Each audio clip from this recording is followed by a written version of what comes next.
आज हम पढ़ेंगे संज्ञा के बारे में। संज्ञा हिंदी व्याकरण का एक बहुत ही इम्पोर्टेंट और बहुत ही इंटरेस्टिंग टॉपिक है। तो चलिए शुरू करते हैं संज्ञा की परिभाषा से।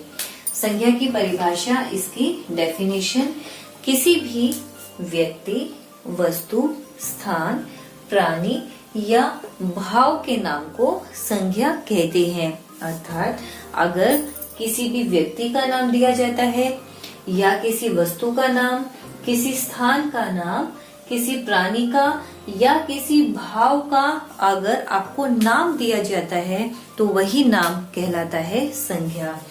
किसी व्यक्ति, वस्तु, स्थान, प्राणी या भाव के नाम को संज्ञा कहते हैं।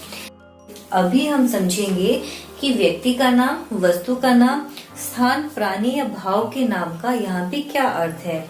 सबसे पहले अगर हम लेकर चलते हैं व्यक्ति, अगर आपको किसी व्यक्ति का नाम दिया जाए, किसी व्यक्ति अर्थात कोई भी लड़का या लड़की, जैसे कि राम, मोहन, व्यक्ति के नाम में किसी का भी नाम आपको दिया जा सकता है, जैसे राम, श्याम, रोहन, मोहन, सोहन आदि। उसके बाद आता है वस्तु।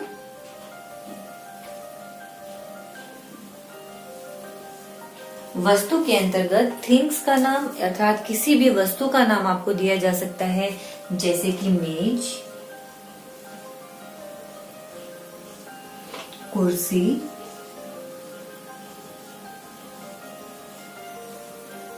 किताब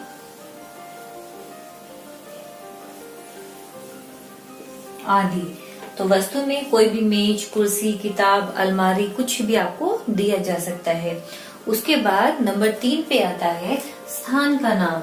स्थान से अभिप्राय है कि किसी भी प्लेस का नाम आपको यहाँ पे दिया जा सकता है।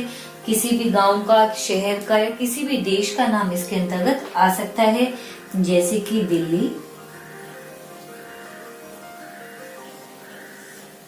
हैदराबाद,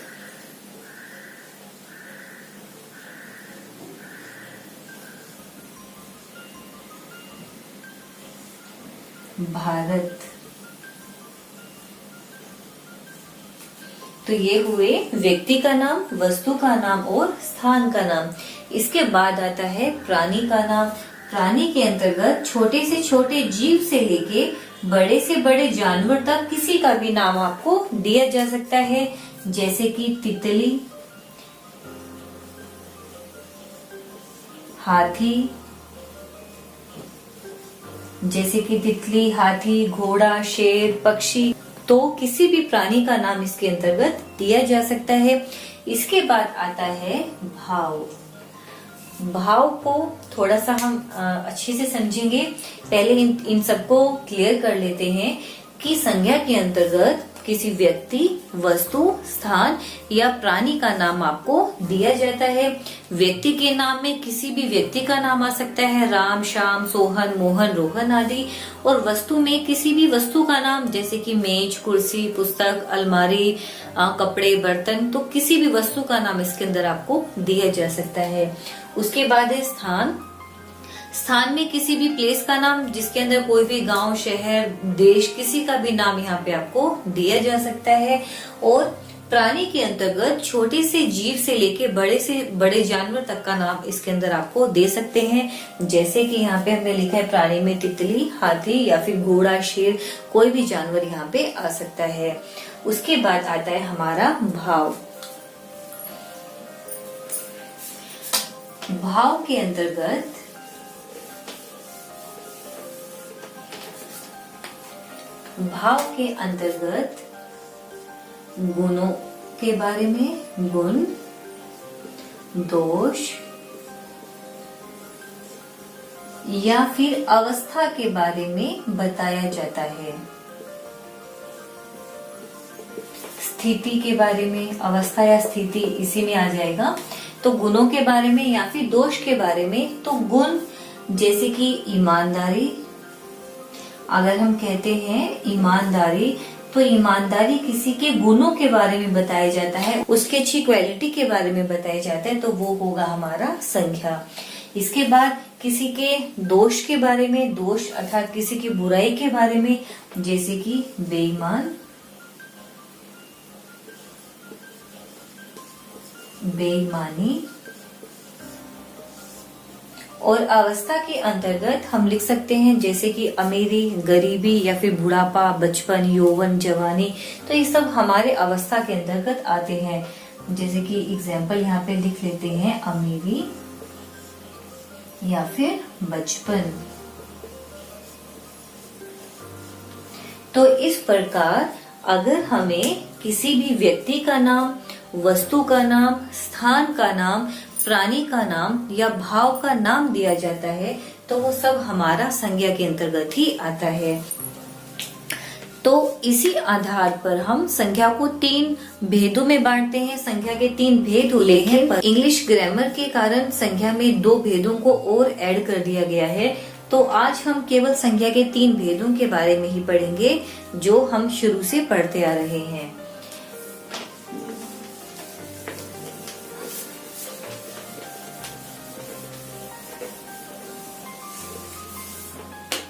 संख्या के 3 भेद होते हैं।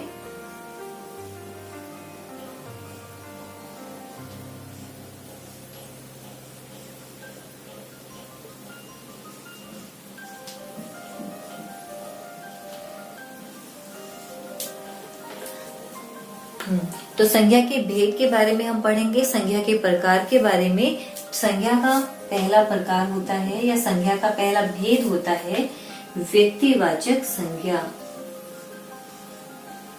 तो इसके हम संख्या के इन 3 भेदों के बारे में यहाँ पे पढ़ेंगे। सबसे पहले व्यक्तिवाचक संज्ञा। तो व्यक्तिवाचक संज्ञा हम किसे कहते हैं? जहां पर आपको किसी भी व्यक्ति, वस्तु या स्थान का नाम आपको दे दिया जाता है। यहाँ पे आपको यह समझना है कि किसी भी व्यक्ति, वस्तु या स्थान का नाम आपको देना जरूरी है। मतलब कि अगर आप किसी व्यक्ति, वस्तु या स्थान का नाम देखते हैं तो वो किसके अंतर्गत आएगा? व्यक्तिवाचक संज्ञा के अंतर्गत। इसके कुछ उदाहरण हम देख लेते हैं। जैसे कि व्यक्ति के नाम में हम लिख देते हैं श्याम, वस्तु के नाम में हम लिख देते हैं जैसे कि रामायण, एक पुस्तक का नाम है रामायण। और स्थान में हम लिख देते हैं, और स्थान में अहमदाबाद।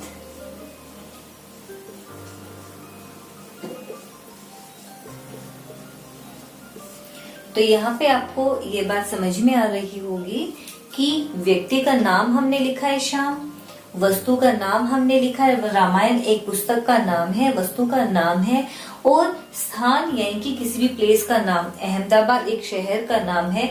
तो यहाँ पे व्यक्ति का नाम, वस्तु का नाम और स्थान का नाम इधर दिया गया है।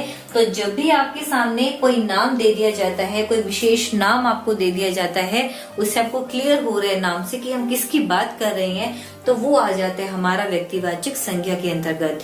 सेम जब हम आगे चलते हैं जातिवाचक संज्ञा में, तो वहां पे किसी व्यक्ति, वस्तु या स्थान का नाम नहीं दिया जाता, बल्कि उनकी पूरी जाति के बारे में बताया जाता है, उनकी पूरी जाति के बारे में, यानी कि उनके पूरे ग्रुप के बारे में।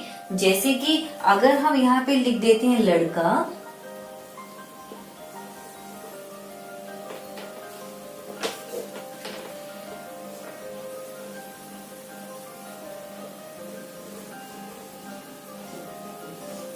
अगर हम लिख देते हैं लड़का, तो लड़का अगर लिखा जाता है तो इसके अंदर जितने भी लड़के हैं, तो कोई भी लड़का हो सकता है। यहाँ पे पर्टिकुलर किसी का नाम नहीं दिया, सिर्फ क्या दिया? लड़का।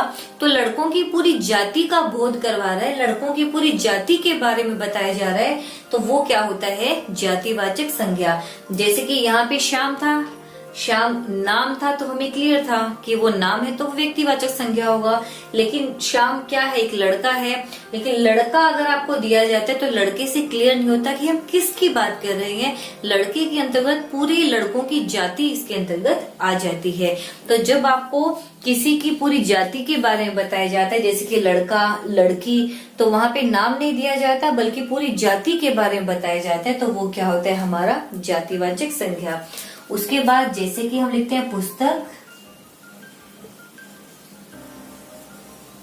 अगर आपको पुस्तक कहा जाता है तो पुस्तक के अंतर्गत नाम नहीं दिया गया कि हम किस पुस्तक की बात कर रहे हैं, किस पर्टिकुलर पुस्तक के बारे में हम बता रहे हैं, बल्कि कहा गया पुस्तक। तो पुस्तकों की पूरी जाति के बारे में बात कर रहे हैं, हमें नहीं पता कि किस पुस्तक की बात की जा रही है। जैसे कि व्यक्तिवाचक में रामायण एक पुस्तक का नाम दिया गया था तो क्लियर था नाम है तो क्या है, व्यक्तिवाचक। लेकिन यहाँ पे क्या दिया गया, पुस्तक।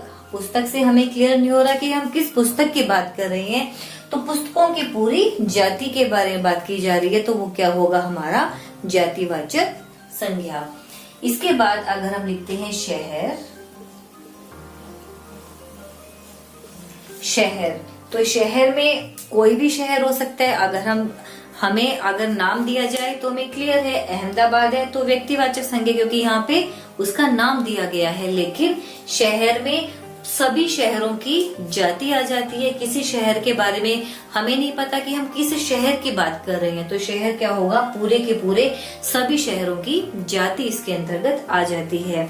तो इन दोनों के अंदर डिफरेंस एक बार क्लियर कर लेते हैं, व्यक्तिवाचक संज्ञा और जातिवाचक संज्ञा। व्यक्तिवाचक संज्ञा में आपको नाम दिया जाता है और जातिवाचक संज्ञा में आपको पूरी जाति का बोध होता है। अगर आपको कहा जाता है लड़का, तो लड़का क्या है, पूरी जाति का बोध है, तो क्या होगा, जातिवाचक। लेकिन अगर आपको कहा जाए श्याम, तो श्याम क्या होगा, व्यक्तिवाचक। उसी के बाद दूसरा है जैसे कि पुस्तक, पुस्तकों में पूरी जाति आ गई, हमें नहीं पता कि किस पुस्तक की बात की जा रही है। लेकिन अगर नाम दे दिया रामायण, तो वो क्या होगा, व्यक्तिवाचक। इसके बाद है शहर। अगर आपको शहर लिखा हुआ आ जाए, शहर, गांव, देश, तो हमें नहीं पता कि किस गांव, किस शहर या किस देश की बात की जा रही है, क्योंकि नाम नहीं दिया गया बल्कि उनकी पूरी जाति का बोध यहाँ पे करवाया गया है। अगर आपको किसी शहर का नाम दे दिया, अहमदाबाद, भारत, मुंबई, किसी शहर का नाम, किसी देश का नाम आ गया, तो वो क्या होगा, व्यक्तिवाचक संज्ञा। लेकिन अगर पूरी जाति है, पूरे शहरों के बारे में है, पूरे गांव, पूरा देश, कुछ भी हो सकता है, तो वो क्या हो गया, जातिवाचक संज्ञा। तो इसके और भी कुछ हम उदाहरण देख सकते हैं, जैसे कि अगर आपको दिया जाए नदी, तो वो कोई भी नदी हो सकती है, तो सारी नदियों की जाति का बोध कराती है, तो क्या होगा, वो जातिवाचक। लेकिन अगर आपको दिया जाए गंगा, तो गंगा क्या है, नदी का नाम है, नाम आ गया तो क्या होगा, वो व्यक्तिवाचक संज्ञा। तो आपको व्यक्तिवाचक संज्ञा में ध्यान रखना है कि किसी का नाम वहां पे आना चाहिए, या वो लड़के का नाम हो, किसी व्यक्ति का नाम हो, वस्तु का नाम हो, किसी प्लेस का नाम हो। अगर नाम आ गया तो वो क्या होगा, हमारा व्यक्तिवाचक संज्ञा। और जातिवाचक संज्ञा में उनकी जाति के बारे में बोध करवाया जाता है। जातिवाचक संज्ञा में एक और चीज हमें यहाँ पे ऐड करनी है, वो है प्राणी।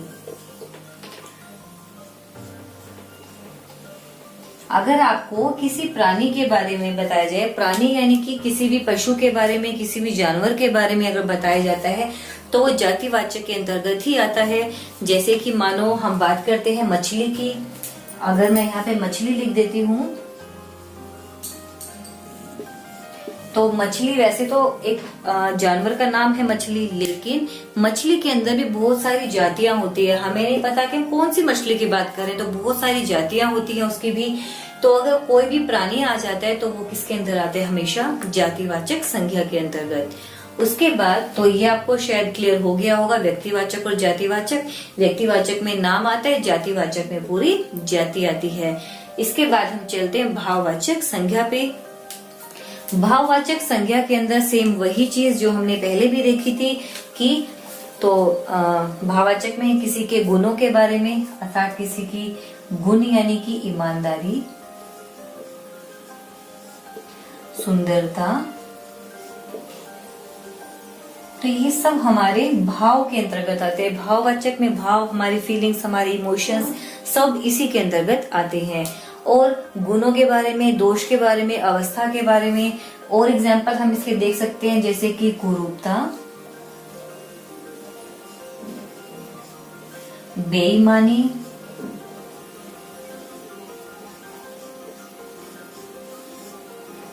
अवस्था के बारे में जैसे कि बचपन, बुढ़ापा, बचपन, बुढ़ापा, यौवन, जवानी, तो ये सारे हमारे भाववाचक संज्ञा के अंतर्गत आएंगे। तो ये हो गया हमारा संज्ञा और उसके भेद। संज्ञा किसी व्यक्ति, वस्तु, स्थान, प्राणी या भाव के नाम को संज्ञा कहते हैं। इसके 3 भेद होते हैं, व्यक्तिवाचक, जातिवाचक और भाववाचक। व्यक्तिवाचक के अंतर्गत नाम आता है किसी भी वस्तु का, किसी भी स्थान का या फिर किसी भी व्यक्ति का नाम इसके अंतर्गत आता है। और जातिवाचक में आपको पूरी जाति का बोध होता है। व्यक्ति, वस्तु, स्थान या प्राणी की पूरी जाति के बारे में हम बात करते हैं। और भाववाचक संज्ञा में हमारे इमोशंस, हमारी फीलिंग्स या फिर हम कह सकते हैं कि गुणों के बारे में, दोष के बारे में, हमारी अवस्था के बारे में, जवानी, बुढ़ापा, बचपन या फिर ईमानदारी, सुंदरता, बेईमानी, तो ये सारे ही हमारे भाववाचक के अंतर्गत आते हैं। तो ये दोनों अगर आपको क्लियर हो जाती हैं तो भाववाचक अपने आप से ही आपको क्लियर हो जाएगा कि कौन सी शब्द भाववाचक के अंतर्गत आएंगे। तो इसके संज्ञा के 2 और भेद होते हैं। अगर आप वो 2 भेद भी सीखना चाहते हैं तो आप कमेंट में लिख सकते हो, तो मैं आपको वहां पे तो अलग से उनकी एक वीडियो बना दी जाएगी। लेकिन ज्यादातर हमारे स्कूल में यही 3 भेदों के बारे में पढ़ाया जाता है। तो अगर आपको संज्ञा में कुछ भी डाउट है, वीडियो देखने के बाद अगर आपको कुछ भी डाउट आता है तो आप कमेंट बॉक्स में लिख दीजिए, तो मैं आपको नेक्स्ट वीडियो में उस डाउट को मैं क्लियर कर दूंगी।